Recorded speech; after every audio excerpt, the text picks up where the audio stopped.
Olá, eu sou Maurício Ferro. Hoje eu estou aqui com o deputado Ricardo Barros, ex-ministro da Saúde do governo Temer. Deputado, prazer Tudo bem, recebê-lo Maurício? aqui. Tudo bom? Tudo bem. A gente vai conversar sobre o projeto de abuso de autoridade, mas vamos passar também por outros assuntos. Eu queria conversar com o senhor também sobre a saúde, né, já que o senhor é ex-ministro. E vamos falar também sobre alguns outros temas, porte de armas, coisas que estão aparecendo aí no noticiário. Deputado, a primeira coisa que eu queria falar com o senhor é sobre os vetos do presidente, né? O presidente tem até quinta-feira, até amanhã, para anunciar tudo o que ele sanciona e o que ele veta. O senhor foi relator do projeto na Câmara dos Deputados. O que o senhor acha que o presidente vai vetar? Bom, o presidente vai sancionar a lei. O veto acordado com o líder Vitor Hugo é apenas o das algemas, que diz que se a pessoa não oferece risco de fuga e nem risco à integridade sua ou do policial, não precisa ser algemado. O pai de família perdeu o emprego, não pagou a pensão alimentícia, vai para a cadeia. Não precisa ser algemado, não é perigoso, né? É uma questão que já está resolvida na súmula 11 do STF. Tudo mais, não há acordo. O presidente poderá vetar e aí o Congresso, quando for apreciar o veto, né, quando o presidente Davi Alcolumbre convocar o Congresso para apreciar esses vetos, os líderes se posicionarão. O projeto foi votado por acordo de líderes na Câmara, não houve pedido de verificação, portanto é uma vontade do conjunto de todos os partidos, né, de oposição e de governo. Ele foi votado no Senado, tivemos audiências públicas lá, o Sérgio Moro, o Gilmar Mendes participaram, as associações de policiais, delegados, juízes, promotores participaram do debate no Senado. Foi votado lá em 2016, 2017, e eu apenas relatei pelo texto, não inovei nada no texto, apenas mantive o texto do Senado. Mas o texto é muito bom, é uma lei clara, tranquila, que apenas faz com que os direitos dos cidadãos garantidos na Constituição sejam efetivados. E a autoridade que não age nessa direção vai ser acusada de abuso de autoridade, né? Não se pode prender uma pessoa sem nenhum fundamento legal. Não se pode deixar uma pessoa que a lei determina, deixar de soltar uma pessoa que a lei determina que já tenha direito à liberdade. Não se pode acusar, iniciar uma persecução penal administrativa sem fundamento legal. A lei é muito simples, é o puro bom senso, né? Então, apesar da reação de associações de juízes e promotores, com desinformação, falando o que não está na lei, para tentar se manter numa zona de conforto onde eles não respondem por nada, mas todo brasileiro precisa responder pelos seus atos e a lei é muito boa nesse sentido. Pois é, então, juízes e promotores, eles falam que a lei vai restringir a atividade deles. E a sociedade, ela dá um certo respaldo a essas categorias. Como mostrar para a sociedade que a lei de fato é boa e que não está cerceando investigações, como, por exemplo, a investigação Lava Jato, a Operação Lava Jato? Bem, nós já temos uma pesquisa de ontem que 53% da população está a favor da lei do abuso de autoridade e 36% contra, quer dizer, já ganhamos a guerra da comunicação. E não é fácil ganhar da Lava Jato, porque a Lava Jato, tudo que você quiser que não coincida com o pensamento deles, é contra a Lava Jato, né? A Lava Jato é uma operação importante para o Brasil, ela obteve resultados relevantes. O combate à corrupção é uma causa nobre, mas não se pode ter uma quadrilha instalada no judiciário cometendo crimes para combater o crime, por mais que seja uma causa nobre, que é o crime de combate à corrupção. Todos têm que cumprir a lei. Por isso que o Supremo Tribunal Federal já anulou uma sentença da Lava Jato e vai anular muitas outras, porque eles agiram em desconformidade com a lei.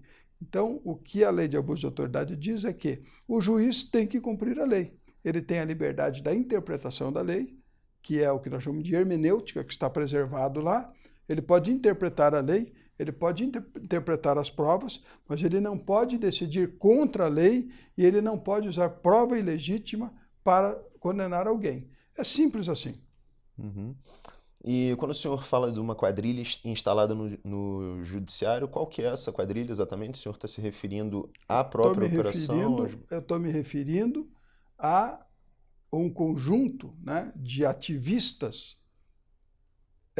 políticos, ambientais, ideológicos, que dentro da justiça procuram fazer valer o seu convencimento, a sua convicção e não a letra da lei. Isso não é possível se manter no país, né? Vamos dizer, o estado mais inovador, né, da justiça alternativa é o Rio Grande do Sul, né, onde os juízes decidem contra a letra da lei e sustentam que a lei está errada. Mas, para mudar a lei, precisa do Congresso Nacional. E como que o senhor vê os vazamentos que a gente tem observado saírem na imprensa? Bem, é crime também. Agora, a partir desta lei de abuso de autoridade, o vazamento é crime, né? E crime de abuso de autoridade. Já é crime. O Código de Processo Penal já diz que é crime vazar informações em segredo de justiça, processo de segredo de justiça. Mas virou uma coisa corriqueira. O judiciário, quem tem que abrir a sindicância é o presidente daquele processo, né? O juiz que preside aquela investigação também não abre, não pune, não busca punir os que vazaram. E o que nós vemos na realidade? Nós vemos um cidadão lendo um processo contra ele na televisão, né?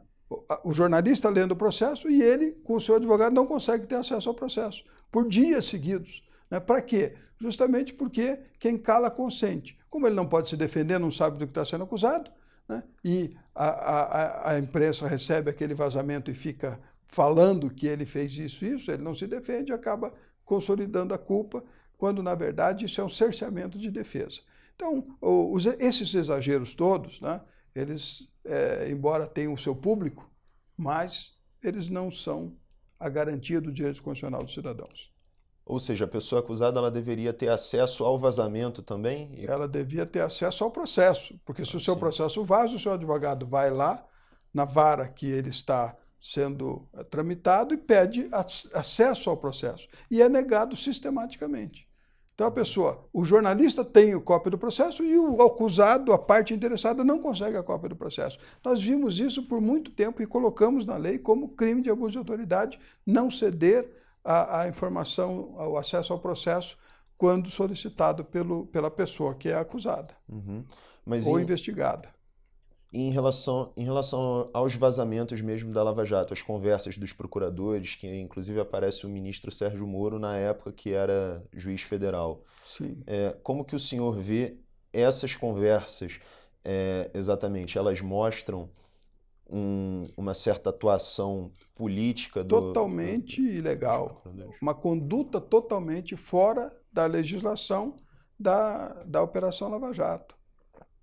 Uma testemunha que não queria comparecer foi sugerido fazer uma denúncia anônima contra ele para ele vir. Quer dizer, o próprio promotor faz uma denúncia anônima, o próprio promotor chama a pessoa, mas isso é muito comum, viu, no Ministério Público. O promotor escreveu uma denúncia anônima e abriu uma investigação ao seu bel prazer. Não pode, é contra a lei, né? E aí você vê, ontem, vazamento, a Deltan queria ser candidato ao Senado. Então eles estão lá destruindo a classe política para ocupar o lugar da classe política. É esse né, a motivação da Lava Jato, né?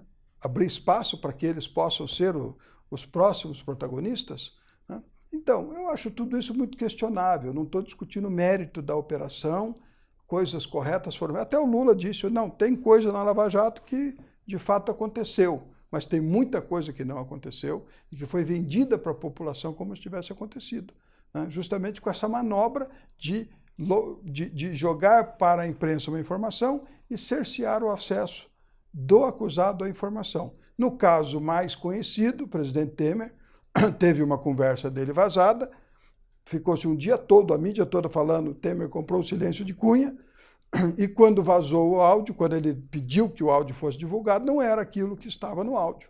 Então isso é uma demonstração clara de como a operação formava opinião pública, né, contra os agentes políticos, sem que aquela informação divulgada fosse, de fato, a constante no processo. Certo. E a opinião do senhor em relação às conduções coercitivas, que é um instrumento muito utilizado na própria Lava Jato, né? O Supremo Tribunal Federal suspendeu conduções coercitivas porque elas são apenas espetaculosas. Um cidadão que tenha endereço fixo e atividade conhecida, ele tem que ser notificado para comparecer em juízo ou perante a investigação, a polícia ou ao Ministério Público para fazer os seus esclarecimentos. Uma condução coercitiva serve para absolutamente nada, porque a pessoa tem o direito de ficar calado. Então, ele avisam a imprensa, né? A imprensa está sempre avisada, vão lá, prendem a pessoa, levam até a frente do policial, ou do Ministério Público, ou do juiz, e ele fala, não, eu tenho o direito de ficar calado. Tá bom, então vai lá e devolve. É o nosso dinheiro que está sendo gasto com toda essa mobilização, policiais que podiam estar combatendo crimes que oneram mais a sociedade e que estão aí sendo usados para esse espetáculo. Isso já foi suspenso pelo Supremo. E o que faz agora esses que querem o espetáculo? Fazem prisão provisória, né? Para poder levar a pessoa e filmar e avisar a imprensa que está prendendo alguém. Aí a pessoa vai lá, da mesma forma, tem o direito de não produzir prova contra si, fica calado e volta para casa. Então, é tudo inútil. O que diz que a pessoa tem que ser intimada. Então, isso também está na lei do crime de abuso de autoridade, que a pessoa não pode ser conduzida coercitivamente sem antes ter sido intimada, tendo ela endereço fixo. As conduções coercitivas elas estão sendo substituídas por prisões preventivas. Porque o Supremo suspendeu as conduções coercitivas e aí agora as operações estão usando prisão provisória, né? Que é uma prisão de 5 dias, alegando, por exemplo, prender o Rosinho, o garotinho, alegando risco à investigação. Pensa uma coisa totalmente subjetiva, né? O presidente Temer foi preso a bem da ordem pública. O que é isso, gente? Né? Então, as pessoas têm o direito à defesa, a presunção de inocência é artigo da Constituição. Ela precisa ser preservada. Né? E é isso que nós estamos lutando, para que a legislação que foi votada e que está vigente no país seja respeitada pelo Judiciário e pelo Ministério Público. E por todas as autoridades, porque a lei de abuso de autoridade também é para os tribunais de contas, para o Executivo, para o Legislativo, para o Judiciário, para todos os poderes. Não se refere exclusivamente ao Judiciário e ao Ministério Público, mas é eles que têm abusado de forma mais assintosa. E como tem sido a aceitação ou não do governo em relação a esse projeto e como o governo está negociando com o Congresso sobre os vetos ou sanções? Eu não participo dessa parte, porque eu fui relator e cabe aos líderes negociar eventualmente os vetos. Existe um diálogo, evidentemente, o presidente tem que decidir se joga para a sua rede social, né? Joga para a plateia, ou se age como presidente da República, olhando para o interesse da sociedade, de todo cidadão que quer ter garantia dos seus direitos, e também se age no sentido de dar mais estabilidade e equilíbrio. Para que haja harmonia entre os poderes, é preciso haver equilíbrio entre os poderes. E hoje nós temos uma casta de inimputáveis, né? O Eduardo Jorge, que foi ministro do Michel Temer, teve agora uma sentença favorável a ele por ataques que sofreu de promotores lá quando era ministro. A sentença manda indenizá-lo. Quem indeniza? Nós, contribuintes, porque ele processa a União, não pode processar os promotores. E lá na sentença diz que os promotores estão afastados por ilegitimidade passiva, não podem ser objeto da condenação. Então os promotores cometeram um abuso, nós vamos pagar a conta e eles não vão pagar nada. Obviamente que não pode ficar assim, né? Quem causa o dano tem que responder também. E é o que diz essa lei de abuso de autoridade, para que todos fiquem iguais. De uma forma geral, o governo negocia com a Câmara? Esse governo? Não, de uma forma geral não negocia. O governo toma suas decisões e a Câmara toma suas decisões. Para o parlamento é muito bom, né? Eu estou desde 95 aqui, 6º mandato, fui líder no Congresso do presidente Fernando Henrique, fui vice-líder do Lula, fui vice-líder na Câmara da Dilma e fui ministro do Temer, né?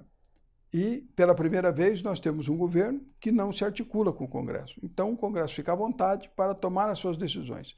Isso é bom para a sociedade, porque o Congresso é a casa da representação do povo e, com mais liberdade, expressa a sua opinião. Tanto que nós já estamos com a Comissão da Reforma Tributária em andamento e o governo nem mandou a sua proposta ainda. Demonstra que o Congresso assume a sua agenda e vai tocar o que acha que é bom para a sociedade. Inclusive o pacote anticrime, que vai ser votado, né? Vamos votar a reforma tributária, vamos votar a revisão da lei de improbidade, né? A imprescritibilidade do dano ao erário não pode existir. Uma pessoa que foi ordenador de despesa não pode passar todo o resto da sua vida e os seus herdeiros respondendo por um ato que, depois de 40 anos, é contestado. Então, a justiça não acata aos que dormem, né? Então, a justiça tem que ter o seu tempo para agir. Não agiu, prescreve. Então, isso é uma das coisas que nós vamos mexer na lei de improbidade. E melhorar a especificação dos tipos penais, para que fique mais claro o que é improbidade. Porque hoje qualquer coisa pode ser enquadrada como improbidade. E aí as pessoas de bem estão sendo afastadas da gestão pública, porque não querem, quem tem família, honra ou patrimônio, não pode estar sujeito a esses arroubos aí de acusações infundadas, que bloqueiam bens, que causam constrangimento, e depois de anos, não foi nada não, arquive-se. Mas a pessoa sofreu um dano.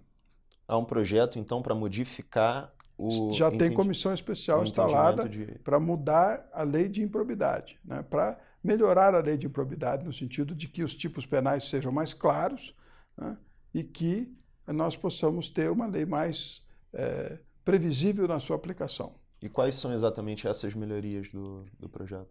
A lei de improbidade, nós estamos resolvendo essa questão da imprescritibilidade, né? Vai ter um prazo para o Ministério Público, para a Justiça agir contra alguém que tenha eventualmente causado dano ao erário, e vamos também especificar melhor os tipos penais, porque moralidade, né? Está lá na Constituição o princípio da moralidade.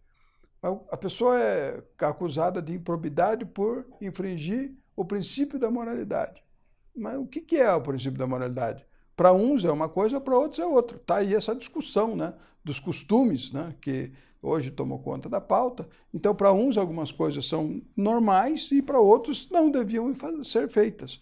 Então, nós não podemos estar sujeitos a esse tipo de interpretação de norma legal, onde o gestor público, ordenador de despesa, qualquer que seja, ou o servidor público concursado, que também está sujeito às ações pelos seus atos, seja acusado por um posicionamento ideológico do promotor, né? Ou do juiz. Por exemplo, meio ambiente. 93% de todas as ações propostas pelo Ministério Público do Meio Ambiente são arquivadas. Porque elas não são propostas com base em fato legal, são propostas por convencimento do promotor de que aquilo não devia ser feito.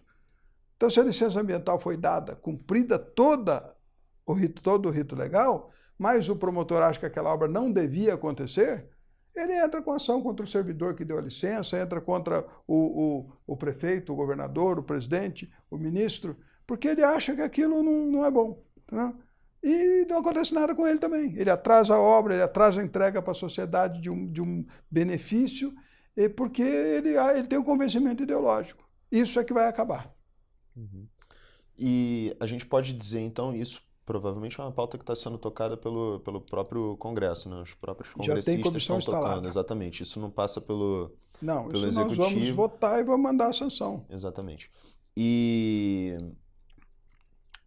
eu ia fazer alguma pergunta em relação ao Executivo. Sim. Essa é uma pauta que está sendo tocada pelos próprios congressistas. Sim. A gente pode dizer que, pela primeira vez, o Congresso está tendo liberdade para tocar as suas pautas em relação aos governos anteriores? Sim, do período o Congresso democrático? sempre teve liberdade para tocar suas pautas, mas como havia o que nós temos na nossa Constituição é um presidencialismo de coalizão. Né? Por quê? Porque o partido do governo tem 10% da Câmara, 10% do Senado, então ele não consegue governar com 10% de apoiamento. Ele precisa construir uma base de apoio.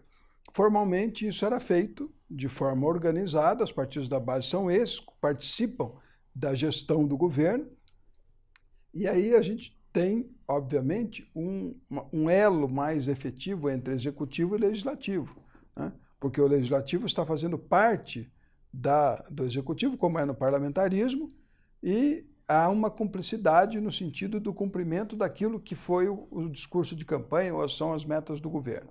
Como o presidente Bolsonaro não pratica o presidencialismo de coalizão, então o Congresso, obviamente, em não participando das decisões do Executivo e não tendo compromisso com a pauta do governo, toma suas decisões com mais liberdade.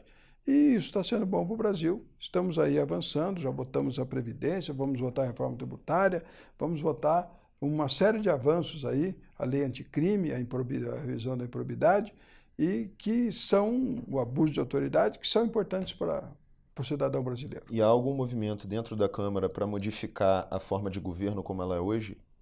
Temos propostas de parlamentarismo, temos proposta de mudar para voto distrital misto ou voto distrital puro, temos várias possibilidades de mudar o sistema de governo.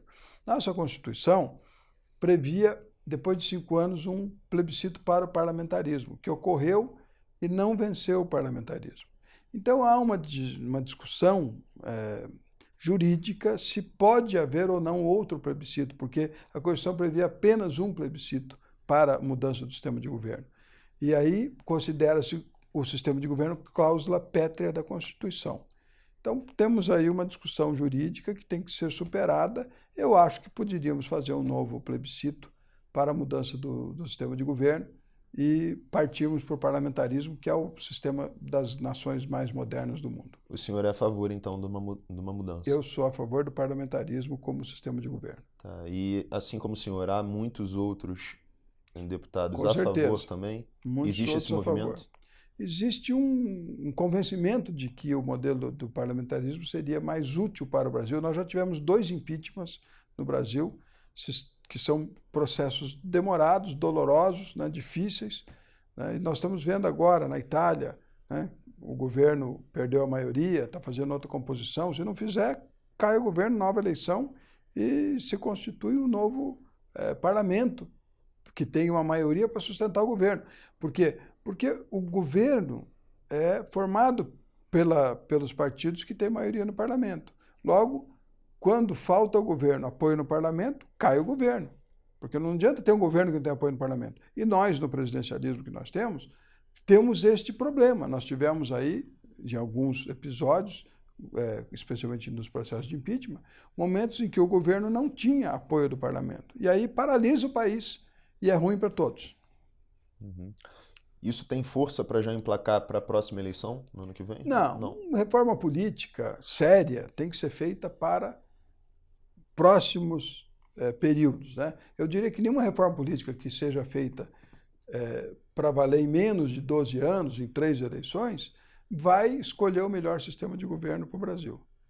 Né? Uma reforma política feita a curto prazo, ela vai refletir o interesse de cada parlamentar, a sua visão de como o sistema o favorece na sua reeleição. Né? Se nós colocamos uma reforma política para valer daqui 12 anos, o parlamentar nem sabe se ele vai estar parlamentar daqui 12 anos. Então, ele simplesmente vota naquilo que é o melhor para o país. É isso que nós temos que fazer, parar de querer resolver as coisas de uma hora para outra. Uma mudança de sistema de governo tem um prazo de transição para ser implantado, até para que o modelo escolhido seja o melhor.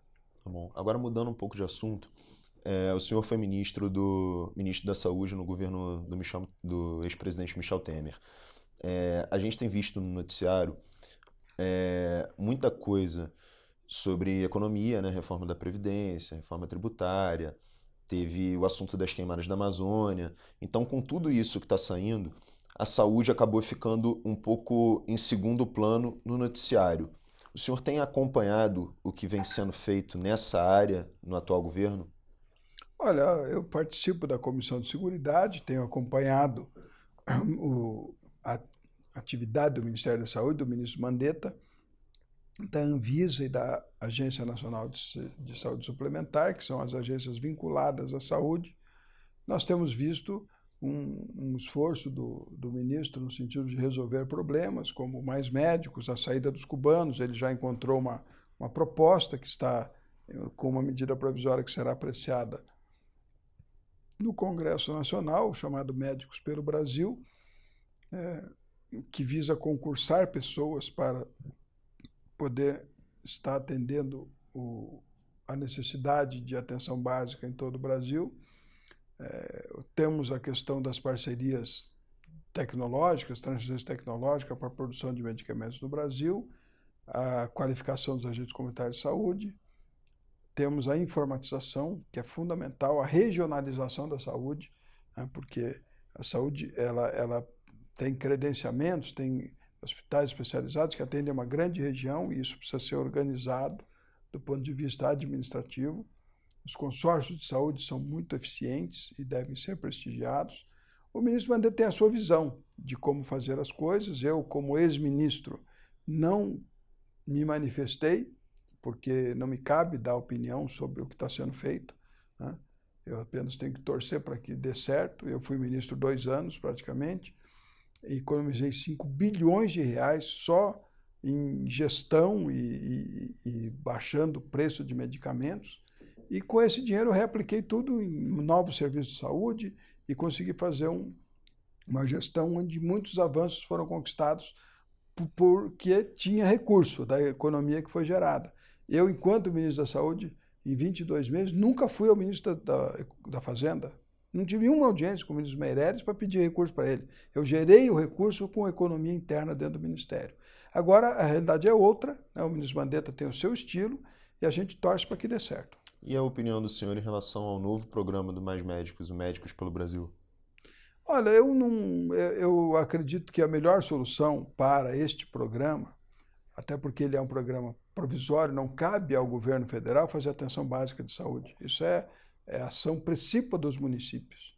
O governo criou Mais Médicos porque nos rincões, nos distritos de saúde indígena, em periferia de grandes cidades, onde a segurança é precária, os médicos não iam lá trabalhar, né? O Brasil tem um problema, que o médico ele pode trabalhar na rede pública e na rede privada simultaneamente, né? Diferente de Portugal, de Cuba, onde os médicos só trabalham para o poder público.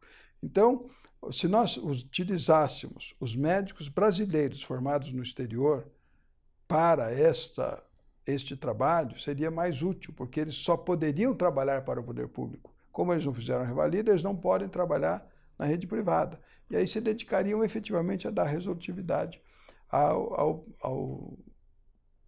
sua atenção e o seu trabalho na rede básica de saúde. Mas tem os seus méritos, o projeto do ministro Mandetta, né, que é concursar pessoas, né, caminha um pouco na direção contrária do que o Brasil está passando hoje, quando gasta 80% dos recursos em folha de pagamento, mas se houve a aquiescência do governo, é uma boa solução. Deputado, eu queria passar com o senhor por alguns outros pontos também, já que a gente também está ficando um pouco apertado de horário. Em toda entrevista a gente faz uma espécie de bate-bola, pergunta para o entrevistado alguns Sim. pontos e o senhor se posiciona.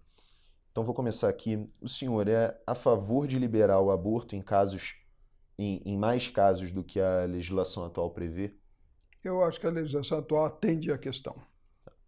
O senhor é a favor ou contra descriminalizar o consumo recreativo de drogas consideradas mais leves, como a maconha? Eu sou a favor do uso do canabidiol, né, para fins de tratamento médico, não para recreativo. Uhum. A favor ou contra uma lei que dê autonomia política e operacional ao Banco Central? Acho que a autonomia do Banco Central é boa para o Brasil. É a favor ou contra flexibilizar a regra para porte de armas? Já fizemos isso, né? Já aprovamos pela Câmara a flexibilização do porte de armas. Eu acredito que vamos testar para ver se isso melhora ou piora a segurança. Os bandidos são fortemente armados, né? E com armas às vezes mais modernas do que as da polícia. Então, é preciso entender como o cidadão comum vai se comportar quando ele tiver a possibilidade de reação a uma ação criminosa. É a favor ou contra o projeto da escola sem partido?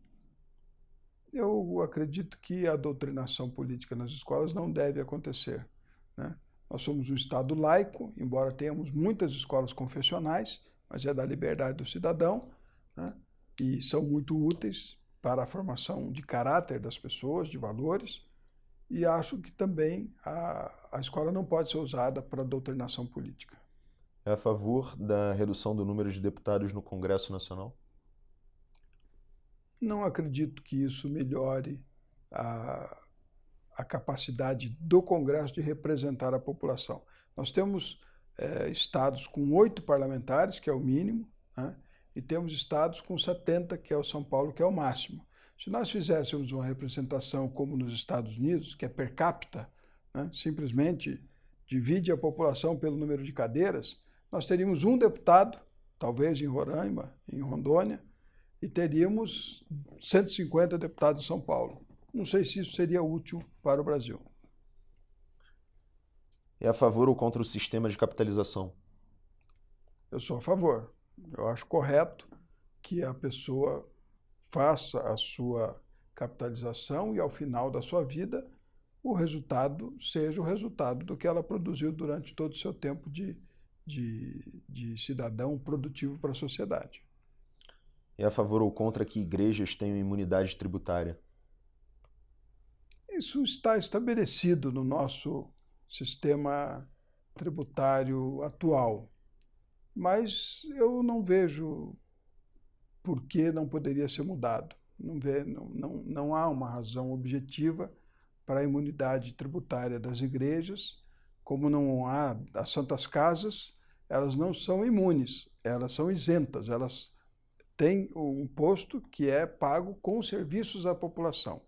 Poderiam as igrejas ter a mesma lógica, até porque elas já fazem isso. A pastoral da criança, a pastoral do idoso, né, e tantas outras ações úteis da Igreja Católica, das igrejas evangélicas, né, as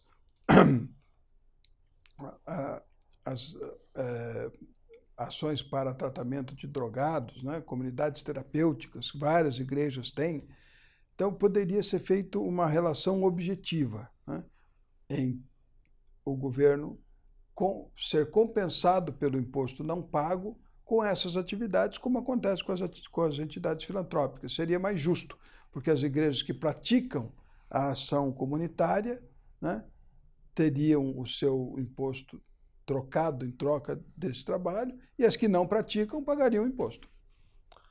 E, para finalizar, o Poder 360 ele completa 5 anos em 2020. É um veículo de comunicação que pratica jornalismo profissional de maneira independente do ponto de vista editorial e financeiro. Qual que é a importância de veículos nativos digitais, como o Poder 360, para a prática do jornalismo no Brasil?